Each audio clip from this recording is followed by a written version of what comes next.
The Diocese of Melbourne is working with Reconciliation Australia in developing a Reconciliation Action Plan. Some of those ideas are well developed, and we're eager for parishes and agencies, schools, all part of our Anglican community, to be part of a greater understanding as what might be involved in Australia being a community where we are more reconciled to each other.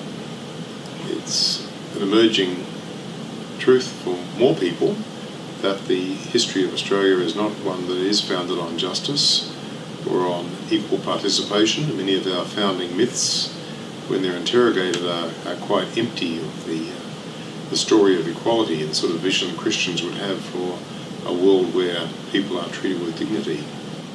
There's a real need, I believe, for the non-Indigenous community to really reflect on themselves and how they actually approach this issue of reconciliation, because a lot of Indigenous people actually do say, it's not for me to reconcile, it's actually for you as a non-Aboriginal, non-Torres Strait Islander to find reconciliation with yourself and how you actually reconcile with us. There's sort of many elements of the kind of society that we have today that are entirely founded on things which are profoundly unjust. The dislocation of people from their land, the massacres, the prejudicial laws that existed for many Indigenous people across most states, and many Australians from whatever heritage are probably largely unaware of that. And because of that, I suppose, can easily think, well, I wasn't responsible for those laws. What's the issue?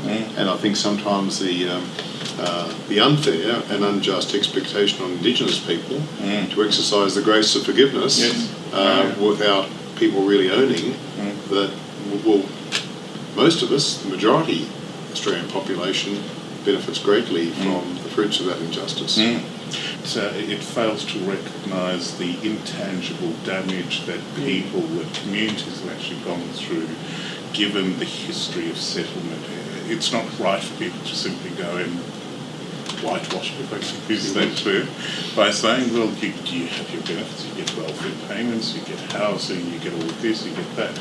It doesn't actually recognise all of the non-tangible issues that Indigenous people go through. Seems to me we're all helped by engaging with the reality of our situation and just letting the knowledge of those circumstances just speak to our hearts about what would be the decent thing to do. Now we know what that situation is towards the people who are the descendants and some of the survivors of those circumstances. And I think people need to actually acknowledge that as well, that there is a contemporary Victorian Aboriginal community, but they may not look. I think there's an issue of invisibility because people don't necessarily fall into what people would consider an Aboriginal person who's dark-skinned, who lives a certain way. People, when they think Aboriginal, they think Northern Territory, North Queensland, Western Australia, but there is a community down here, and people like Lenny, who's one of our cultural guides at the Trust, I mean, he's a product of that community. Some of this background is still very raw. It's not. We're not talking about something that happened so far back that no one can remember it or be responsible for it. It's and the whole area recent history. Very recent.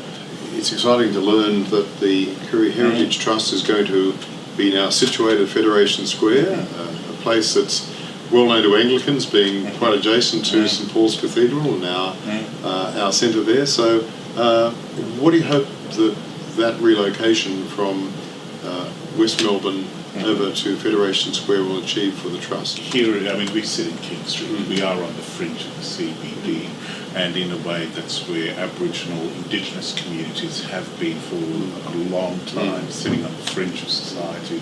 And this, for us, moving into the centre is really about acknowledging that we're part of a contemporary modern city, that we're sitting in the middle of what is a contemporary modern city.